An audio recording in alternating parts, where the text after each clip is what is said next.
uno de los temas más complicados para abordar en la familia es la sexualidad. ¿Qué deberíamos de entender que es una buena educación sexual?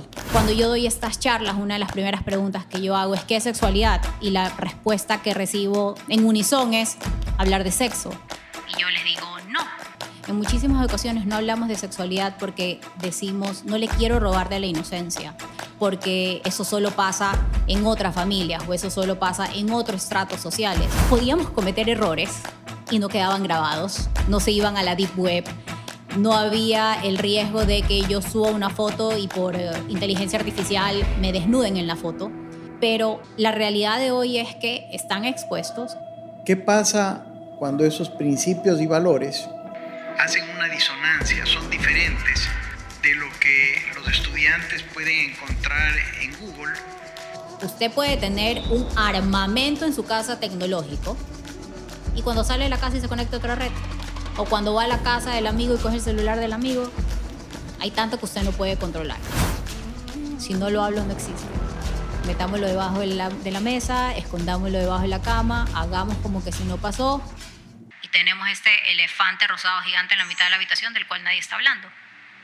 Recomendamos que este podcast lo vean primero los padres de familia, puesto que si bien se abordan algunos temas que son propios de la niñez, hay otros que son de la adolescencia y podrían ser no apropiados para los más pequeños del hogar.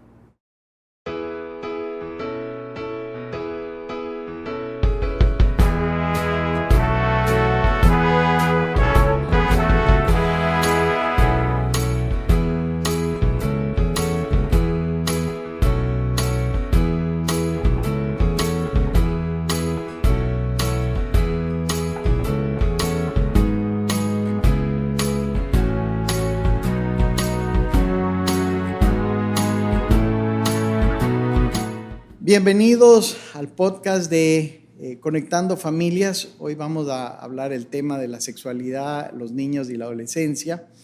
Y tengo una invitada muy especial a quien conozco desde que era estudiante. Preferiría que ella se presente, porque a lo mejor yo hago una presentación muy larga y no es la más acertada. Bienvenida, María Fernanda. ¿Cómo te debemos presentar? Hola, Rodolfo, ¿cómo está? Yo creo que por el lugar en el que estamos, es válido que me presente como exalumna. Yo siempre he dicho, yo soy resultado 100% del colegio, ya con 45 años totalmente. Toda mi educación 100% fue en el Nuevo Mundo, desde que ingresé a pre-kinder, kinder, hasta que me gradué. Luego de eso me he dedicado a estudiar psicología, sexología. Trabajé aquí en el colegio por muchísimos años dando la materia de psicología BI y hoy en día me dedico 100% a la consulta privada. Atiendo a adultos, a parejas y soy sexóloga clínica. Estoy certificada por el Board Americano de Sexólogos para impartir educación sexual, divulgar con información relacionada a la sexualidad en términos generales. En un podcast anterior me decían que el tema, uno de los temas más complicados para abordar en la familia es la sexualidad. ¿Qué deberíamos de entender que es una buena educación sexual y de quién debería ser esta responsabilidad? ¿Qué parte le toca a la familia? ¿Qué parte le toca al colegio? O si al colegio le toca alguna parte, ¿cuál sería?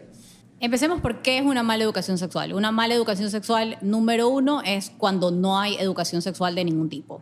Y número 2, cuando se habla de sexualidad, pero se la contextualiza dentro de un marco negativo, prohibitivo, desnaturalizado. La realidad es que como seres humanos la sexualidad es parte de nosotros, es algo completamente natural, es un pilar. Usted y yo estamos aquí, usted es hombre, yo soy mujer, y desde ahí parte de nuestra sexualidad.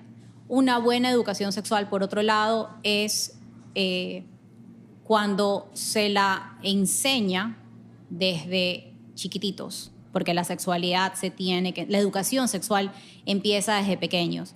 Cuando yo doy estas charlas, una de las primeras preguntas que yo hago es ¿qué es sexualidad? Y la respuesta que recibo como en unisón es hablar de sexo. Y yo les digo, no. La sexualidad es mucho más allá de los genitales, es mucho más allá del acto sexual. Una buena educación sexual incluye o engloba hablar de autoestima, de amor propio, de consentimiento, planificación familiar, de métodos anticonceptivos, de salud sexual. Cuando se empieza a enseñar esto y se cree que yo tengo que hablar sexualidad porque mi hijo o mi hija adolescente ya me está hablando de un noviecito. No, y estás tarde. Y ahí es con lo otro que yo llego. Si tu hijo a los 18 años te viene a decir, papá, quiero ser arquitecto, tú ahí le vas a enseñar de matemáticas, de química, de física. No. Entonces, la educación sexual es preparar al ser humano en todos los aspectos integrales que incluye la sexualidad. ¿Dónde empieza esta educación sexual? Empieza desde casa. El director de orquesta tiene que ser siempre el padre, la familia. El colegio va a enseñar, va a sumar a esto. El colegio va a dar charlas más apropiadas, el colegio le va a dar un poco el tinte científico, pero quien empieza enseñando estas cosas es el padre. Porque es el padre el que le va a enseñar al niño cuando salga de esta burbuja que es la familia, los posibles riesgos que se van a encontrar. En muchísimas ocasiones no hablamos de sexualidad porque decimos, no le quiero robar de la inocencia, porque eso no va a pasar en mi familia, eso solo pasa en otras familias o eso solo pasa en otros estratos sociales. A eso me refiero, abusos, violencia. Entonces, eso no pasa en mi familia, eso no pasa en mi entorno, no lo voy a hablar. Y comienzas a dejar al niño, al adolescente, completamente desprotegido, lo dejas completamente vulnerable a que cuando ocurra, esta información la reciba desde otro lado, en donde le dicen, esto es un secreto, esto es un juego, esto queda solo entre nosotros, y el padre está completamente cegado a la realidad que alguien más les está enseñando. Hace poco alguien me preguntaba y me decía, ¿qué te da pena que la juventud o la adolescencia ahora no tengas que tú sí tuviste? Y mi respuesta fue, yo crecí en la época donde no había redes sociales. Porque podíamos cometer errores y no quedaban grabados, no se iban a la deep web, no había el riesgo de que yo suba una foto y por inteligencia artificial me desnuden en la foto. Pero la realidad de hoy es que están expuestos, que todos los niños tienen el acceso a todo en la palma de la mano, sea porque tienen un celular último modelo, porque tienen un videojuego, una computadora. Entonces tienen acceso a demasiada información. Entonces, usted puede decir en su casa, mis hijos no van a escuchar reggaetón porque el reggaetón es sexual. Ya, pero ¿sus hijos en qué se van al colegio? ¿En un bus? Usted puede controlar que el señor del bus no les esté poniendo reggaetón. Usted puede controlar que el compañero no se está conectando el Bluetooth y está poniendo... Entonces, no nos tenemos que engañar. La educación sexual, la responsabilidad número uno siempre empieza desde casa. Porque en el momento en el que ellos ya salen, van a la guardería, van al kinder, van al extracurricular, ya no los puedo proteger tanto. Ya ahí están siendo vulnerables a lo que sus pares le puedan decir, a lo que los otros adultos puedan decir, a lo que ellos puedan escuchar. Entonces, esperar a que sea el colegio el responsable de que les dé educación, me parece que es un error muy grande que cometemos los padres, y no los hacemos de malos, los hacemos porque nadie nos habló de eso a nosotros. Entonces, no sabemos cómo hablarlo. Yo puedo intentar y sentarme con mi hijo a ver matemáticas porque algo aprendí en el colegio. No era mi materia fuerte, pero algo aprendí. Pero si a mí nadie me habló de sexualidad, ¿cómo voy a tener yo la capacidad de hablar de lo mismo? Porque he sido moldeada de cierta manera. Entonces, no creo que los padres lo hagan de malos, lo hacen porque al final siguen habiendo muchos mitos en torno a la sexualidad, pero principalmente porque sigue siendo un tema tabú y nos sigue dando vergüenza. Y en este tema de temas tabú, ¿en qué momento los padres deberían decirle a los hijos, de dónde vienen los niños o cómo se hacen los niños. ¿En qué momento se debería tocar en la familia el tema de la menarquia? ¿En qué momento debería tocarse el tema de la homosexualidad y el género? Pues son temas que ahora dan, los dos primeros siempre están presentes. El tercero es un tema que es complejo en este momento. ¿Cuál sería la edad adecuada para que el padre o la madre lo aborden? ¿Viene primero la pregunta o viene primero la respuesta? ¿Cómo nos movemos en esa área? Yo siempre aconsejo que el tema se tiene que ir abordando. Primero tienes que dar apertura. Para como padre familiar dar esa apertura, tienes que ser capaz de empezar a abordar estos temas. Empecemos con cosas sencillas, en donde mientras se está bañando al niño chiquito, estoy hablando de niño de meses, de 1 año, uno les empieza a hablar de las partes de su cuerpo. Entonces ahí empiezo a enseñar esto. Al empezar a hablar de las partes de su cuerpo, cuando el niño empieza a ser más consciente de las partes de su cuerpo, también enseño sobre el consentimiento. Quiénes te pueden bañar, quiénes te pueden tocar. Si algún desconocido te toca, siempre ven a mí y me lo cuentas. Las preguntas siempre son claves y un consejo que yo siempre doy es, por cada pregunta que te haga tu hijo, tú le tienes que salir con 5 más. Eso es una especie de, como se ven en las caricaturas, viene un animalito con una flecha, yo vengo y le saco 3 flechas. ¿Por qué yo tengo que hacer más preguntas? Porque si me estás sacando un tema que no lo hemos abordado en casa, a mí lo primero que me interesa saber es dónde lo escuchaste. ¿De dónde salió eso? ¿Quién te lo mencionó? ¿Por qué me estás haciendo esta pregunta? Entonces, la sexualidad es dinámica. La sexualidad va cambiando a lo largo de nuestra vida. Hay muchos padres que a veces el niño llega y le dice, papi, ¿de dónde vienen los niños? Entonces el papá respira hondo, se mentaliza, dice, vamos, y les dan un discurso. El niño escuchó, los niños vienen de la panza de la mamá y se desconectó. Dijo, ya, ok, gracias, eso es todo lo que necesitaba saber. Y resulta que el papá estuvo en un discurso de 3 horas donde habló de la orientación, del consentimiento, de tantas otras cosas que al niño no le interesaba saber, porque no estaba preguntando eso. Entonces, nuevamente regresamos a como padres tenemos que perder el miedo a hablar de sexualidad. Esperar a la pregunta, pero yo tengo que armar el espacio para que me vengan a preguntar de esto. Yo con mi papá no hablo de fútbol, porque mi papá no ve fútbol. Yo me puedo sentar a hablar de fútbol con mi mamá, porque mi mamá ve fútbol. Mi mamá se sabe, las dos somos barcelonistas, mi mamá se sabe más los nombres de los jugadores de Barcelona que yo. Vemos el partido juntas. A mi papá no se me ocurre, yo puedo tener una entrada adicional para ir a ver el clásico y yo no le voy a decir a mi papá, oye, vámonos el domingo a ver el clásico, porque a mi papá no le interesa. Yo con mi papá me siento a hablar de, no sabes, el último documental que vi, de historia, de los presidentes de la guerra, y ahí me engancho a tener esa conversación con mi papá. ¿Cómo yo hice eso? Porque mi papá me ha dado la apertura de, sobre estos temas de historia, yo hablo contigo y los puedo conversar.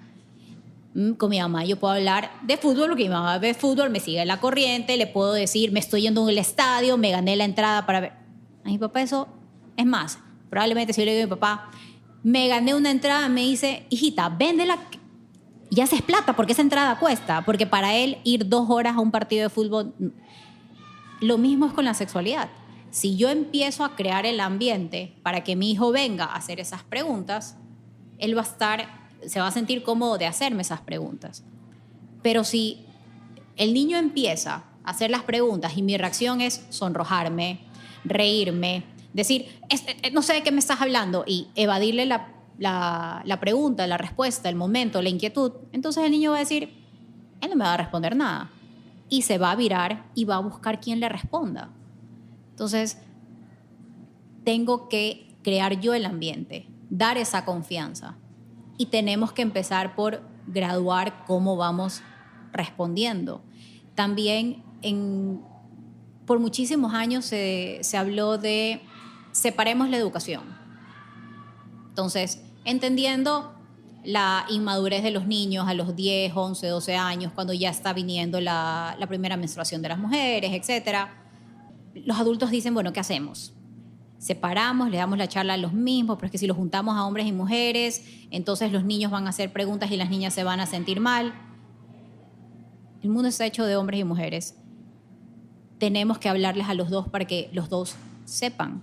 Si nosotros damos información exclusiva para la mujer, porque es la mujer la que tiene la menstruación y no el hombre, entonces estamos condenando a estos hombres a que se conviertan en hombres adultos y que no entiendan cómo funciona, que empiecen, que no se hagan responsables de lo que más adelante va a ser una relación de pareja, esperemos que sana, en donde el hombre se involucra, en donde el hombre está atento de la planificación familiar, de las enfermedades, de la salud sexual. Entonces, siempre viene desde no hay que filtrar la información. No es que la menstruación es información para las mujeres y el uso de condón es información solo para los hombres. No. Hoy estamos hablando de diferentes tipos de abusos, en donde en una relación sexual, donde la pareja entra con consentimiento a tener relaciones sexuales con condón, pero el hombre se retira el condón sin avisarle a la mujer, es considerado abuso. Ha mencionado varios puntos que me llaman la atención. El primero es, si yo soy de una generación donde no tuvimos educación sexual o la que tuvimos la sacamos de manera empírica y por lo tanto para mí es difícil el tema, me hace sentir, si se quiere, avergonzado o incómodo, por decirlo menos. ¿Cómo yo puedo luego abordar este tema con mi hijo en un escenario de hablarlo cómodamente, abiertamente? Porque a lo mejor muchos padres están preguntando y muchas madres dicen, ok, yo puedo entrar a informarme, pero cuando ya tengo que hablar el tema, me voy a sentir incómodo porque mi historia personal no me formó para abordar este tema cómodamente. ¿Qué hace un papá o una mamá que en este momento dice, me toca hablar esto con mis hijos, pero yo realmente este tema sí que me incomoda? ¿Cómo? Porque yo creo que los que más nos conocen y nos leen a los padres son los hijos. Desde ese aspecto, ¿cómo abordo yo el tema? ¿Cómo me preparo yo para el tema? Si yo tengo conciencia que a mí este tema me hace incómodo ya. La transparencia creo que es una herramienta importantísima en la comunicación. Y ser transparentes con nuestros propios hijos con respecto a, digamos, a esas falencias en la educación que yo tuve. Decirle, mira, a mí, tus abuelos no me hablaron de eso. Lo aprendí empíricamente.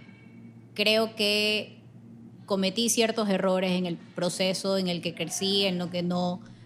Y me cuesta, me da vergüenza, pero yo no quiero que tú sientas lo que yo sentí. Yo no quiero que tú sientas la vergüenza de hablar conmigo porque yo sentía vergüenza de hablar de esto con tu abuelita, con tu abuelito. Entonces, entrar desde esa sinceridad, decir, ¿sabes qué? ¿Y por qué? Y hablar de, ¿a ti te da vergüenza? No, a ti no te da vergüenza. ¿Por qué no te da vergüenza? Es que mis amigos acá lo hablan, lo veo en todo el mundo. Es un tema muy, muy natural entre mi grupo de amigos. ¿Sabes qué? En mi generación no era así. Entonces, nos empezamos a mostrar desde la realidad. A veces queremos ser estos padres perfectos y queremos dar esta imagen de que somos perfectos y que lo sabemos todo. No lo sabemos. Yo hoy conversaba con alguien y yo le decía, a mí me enseñaron que el ciclo menstrual era 28 días y el día fértil era dividido para 2 el día 14. Y hoy sabemos que no es eso. Entonces, si viniera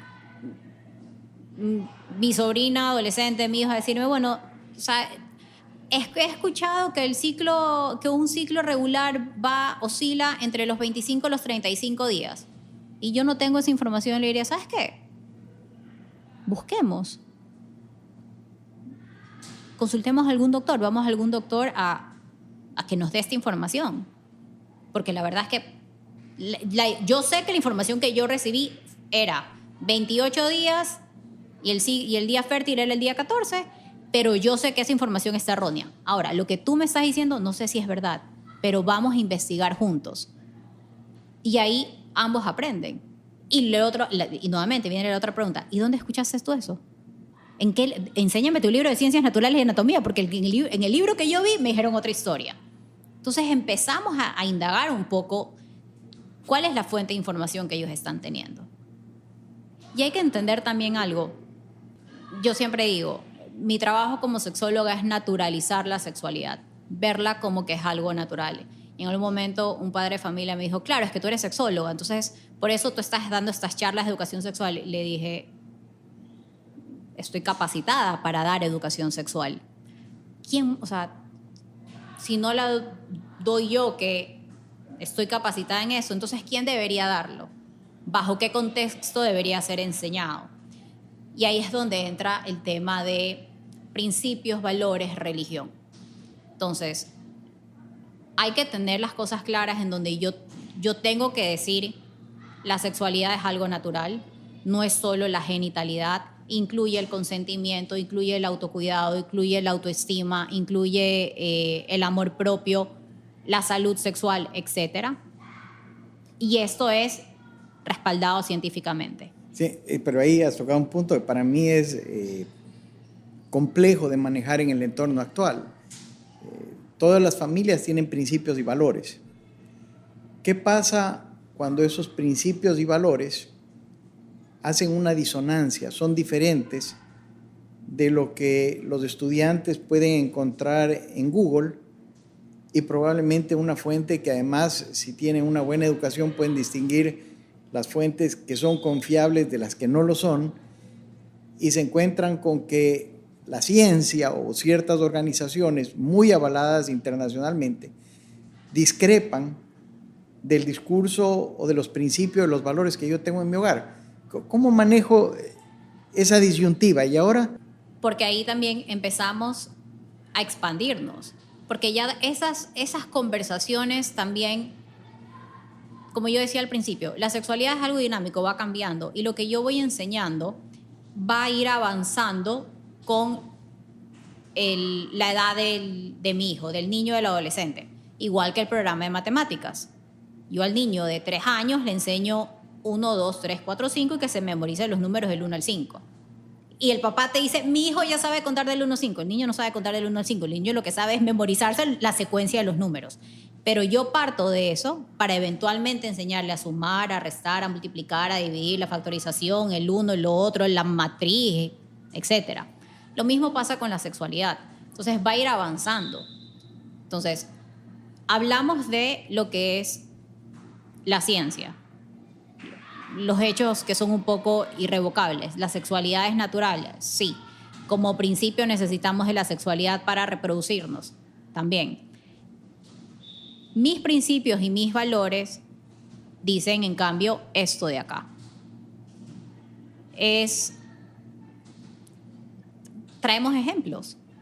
Nuestros principios, nuestros valores como familia dictan que las relaciones son monógamas. Hay religiones que aceptan harems, matrimonios de un hombre con 10, 15, 20, 25 mujeres. Entonces entendemos y comenzamos a explicar, damos ejemplos como ese. Hay diferentes valores y principios. Los míos dicen estos de aquí. Uh-huh. Hay religiones que aceptan el divorcio, hay religiones que no. Entonces ahí es donde tenemos que empezar a entrelazar y a entrenzar lo uno con lo otro. Yo puedo seguir enseñando mis valores y mis principios, pero también viene el tema del diálogo. Usted me preguntaba al principio, una mala educación. Y yo le dije, la mala educación es cuando no existe o cuando se la da dentro de un contexto en donde se la hace negativa, prohibitiva. Entonces yo puedo coger y puedo decirle, la sexualidad es natural. Y va a llegar un momento en el que tú vas a querer experimentar, en el que tú vas a querer tener relaciones sexuales, y eso es natural que lo hagas a su debido momento.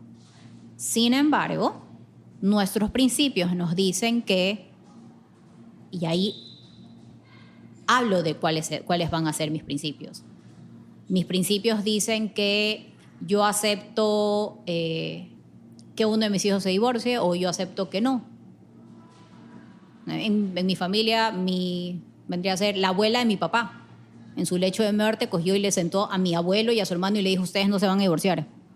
Nunca. Pasaron los años, el uno nunca se divorció, pero el otro cumplió con su promesa, no se divorció. Pero tenía una familia alterna. Entonces, yo puedo continuar enseñando mis principios, pero no puedo negar la realidad de que la sexualidad es natural y no. Hay otros temas que entran dentro de la sexualidad que por principios, por religiones, por valores hablamos de que es antinatural. Entonces, cada familia enseñará de acuerdo a eso. Y en esta área mencionabas este tema. La pregunta sería, ¿en qué momento yo debo hablar de la homosexualidad con mis hijos? Y debo tal vez abordar el tema de esto es algo que se aprende. Es decir, si yo tengo un amigo que es homosexual, ¿me voy a volver homosexual? ¿O es un tema que, indistinto si la otra persona tiene otra orientación sexual, yo voy a mantener la mía? Muchos piensan que tal vez hay épocas en que uno es muy maleable, muy moldeable, y estar expuesto a determinadas películas o a determinadas escenas, esto podría cambiar mi orientación sexual. ¿Es tanto así o no? No, la orientación se va desarrollando. Hay personas que desde temprana edad tienen clara su orientación. Hay otras personas que en cambio empiezan a, no voy a decir desarrollarla, pero empiezan a ser conscientes de su orientación sexual al momento de su despertar sexual, que es alrededor de la pubertad, 8, 10, 12 años. Uno no se contagia de la homosexualidad o de la bisexualidad porque, ay, mi mejor amiga y me contagié o me empezó a gustar. No. El efecto que sí puede haber en nuestra vida sexual, y es un efecto negativo, tiene más que ver con el consumo, el abuso e incluso la adicción a la pornografía, que es otro tema. Pero con respecto a la orientación, el ver películas o el estar expuesto a esto en el entorno no es que me va a hacer a mí tomar una orientación versus la otra. Lo que sí me va a enseñar es cómo mi entorno responde. Y ahí es donde viene algo sumamente importante. Si yo veo que los adultos en mi entorno, que mi familia directa, que mis papás tienen comentarios despectivos, que es algo que rechazan, etc. Y yo en este proceso de despertar, de autoconocimiento, conecto con este lado mío, probablemente lo que voy a hacer es me voy a ir a meter en un closet y no voy a salir, porque yo lo que menos quiero es el rechazo de estas personas que son sumamente importantes en mi vida. Y regresamos a lo que yo le decía al principio. Como padre, yo tengo que abrirme, tengo que crear el ambiente para que mi hijo se acerque y me haga las preguntas. Yo siempre he tenido estas conversaciones con respecto a la famosa frase esta de salir del closet. Las personas no deberían salir del closet si es que no se meten en un principio. Y a veces quien se meten, por así llamarlo, es a raíz de cómo he ido aprendiendo. Mi familia va a responder mal, mi familia rechaza, tienen estos comentarios despectivos, negativos, entonces no me van a aceptar. Y es ahí que yo me empiezo a encerrar. Esto influye más en cómo yo voy a responder. Sin embargo, el ver en una película, salió una película de Pixar hace poco, que había una pareja del mismo sexo, como que ver eso no. Que eso exista me da a mí como padre la oportunidad de abordarlo. Nuevamente, hoy tenemos ventaja/desventaja de las redes sociales, donde me puedo adelantar a saber que en tal película se va a abordar tal tema o sale tal escena, y yo puedo decir, todavía mis hijos no están listos para ver eso. O puedo verlo con mi hijo de 12 años, pero no voy a llevar a mi hijo de 8. Y cuando tomo la decisión de llevar a mi hijo de 12, es porque me estoy dando la oportunidad de ver, de hablar de este tema. Podemos hay escenas y escenas. Hay escenas a veces en las series, en las películas, que son extremadamente explícitas, que no creo que los niños tengan que ser expuestos a escenas explícitas. Pero también como padre, entonces reviso. Es cuestión de leer la descripción. La película está rated PG-13 porque tiene sexualidad, no sé qué, no sé cuánto. Entonces, no, en primer lugar, no le pongo play cuando tengo a mi hijo al lado. Empecemos por ahí. Pero si decidí ponerle play y sale, yo puedo coger y puedo ver la escena, ponerle pausa y decir, ok, esta escena que está aquí no la vamos a ver. Creo que no estás preparado. Es una escena con un contenido explícito y tengo la conversación. En vez de adelantarla y hacer como que, uy, no sé, se nos adelantó la serie. De repente nos faltaba 1 hora y ahora nos faltan 45 minutos para que se acabe. Es no ignorarlo. No tengo que obligar a mi hijo a exponerlo, pero no lo tengo que ignorar. Y también tengo que empezar a respetar. Hablábamos muchísimo de la vergüenza. Tengo muchos casos que los mismos adolescentes me dicen, no, o sea, sí, mis papás me hablan, pero qué vergüenza que mis papás me hablen. Y yo, ok, pero ¿te da vergüenza que tus papás...? Sí, me da vergüenza que mis papás me hablen, pero yo quiero llegar a hablar con ellos. Entonces, ahí ya se está abriendo la comunicación. Y a veces, cuando he hecho estas encuestas a los adolescentes, normalmente me dicen, yo les digo, ¿por qué te da vergüenza? Porque yo les estoy preguntando sobre, no sé, el condón y vienen y me están dando cátedra de 3 horas de información que yo no quiero saber. Entonces, nuevamente, los papás a veces decimos, ya, es ahora o nunca, me voy con toda la información y no estamos realmente escuchando la inquietud y no estamos ni siquiera respondiendo a esa inquietud porque empecé a hablar y me fui 20 minutos hablando de algo que no necesitaba. Y has mencionado el tema que para mí es complicado, es el tema pornografía. Normalmente cuando los papás ven que los estudiantes están con una obra literaria que toca cierto tema, como que se alteran. Sin embargo, les dan a los chicos desde muy temprana edad un celular sobre el cual no tienen control. Los padres saben que además los chicos entrando a determinadas redes sociales, registrándose con correos que no son propios y declarando que son mayores de 21 años, pueden tener acceso a toda la pornografía del mundo. Uh-huh. Primero, ¿hace tanto daño la pornografía en un adolescente? Sí, ¿no? Sí. Y adicionalmente a eso es, ¿cómo deberían los papás manejar esto? ¿Les quito el celular? ¿Cómo manejo este escenario tan complicado? No viven en una burbuja. No les puedo quitar, no lo puedo prohibir. Y aquí sí, este campo de la tecnología y los cuidados y las redes y los proxies y los firewalls y todo eso es más campo suyo que mío. Pero usted puede tener un armamento en su casa tecnológico y cuando sale de la casa y se conecta a otra red, o cuando va a la casa del amigo y coge el celular del amigo, hay tanto que usted no puede controlar. Pero la pornografía tiene un efecto y un daño gigante en los adolescentes, en los jóvenes, en los niños. Nos desdibuja la realidad del acto sexual, les crea falsas expectativas, lo toman como que si ese fuera el libro, ¿para qué le voy a preguntar a mi papá si acá lo puedo aprender?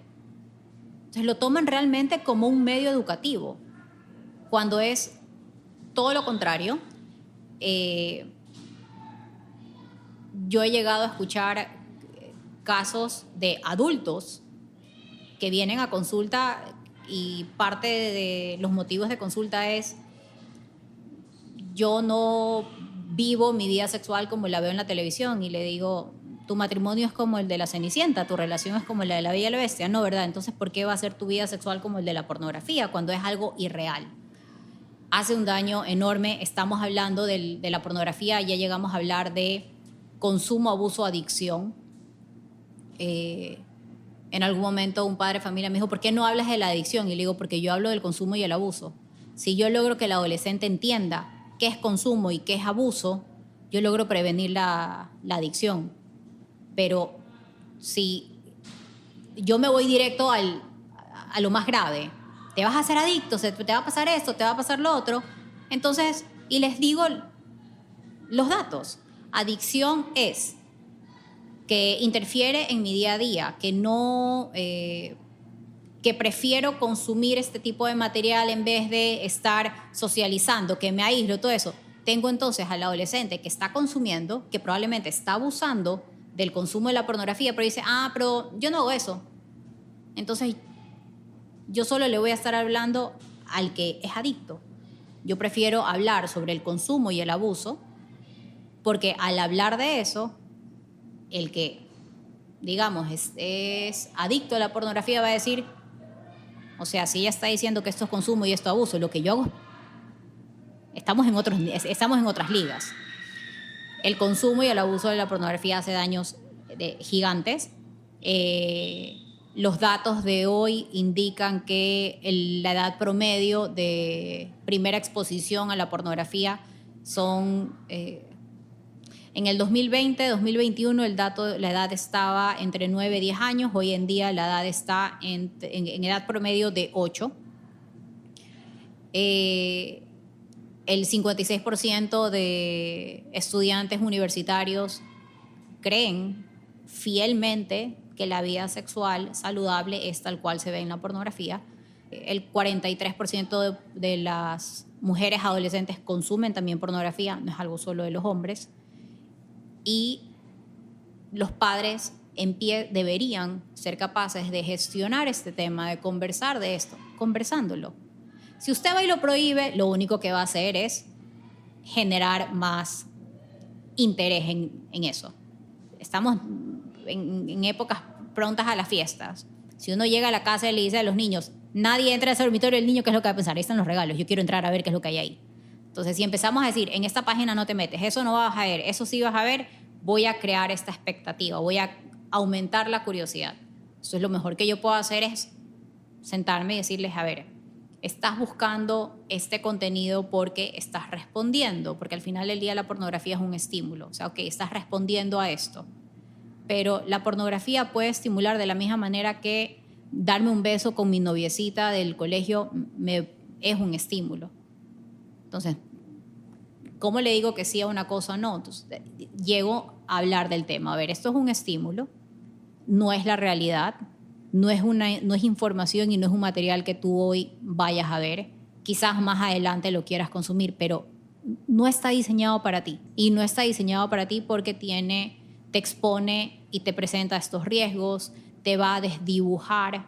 ¿Por qué lo quieres ver? ¿Quieres aprender algo? ¿Tienes alguna duda? Preferible ven, conversala conmigo, porque si tú ves pornografía vas a creer que el cuerpo humano se ve de una manera que no es, que la experiencia sexual se vive de una manera que no se la vive realmente. Entonces, lo importante es, entro y hablo, en vez de tomar esta actitud que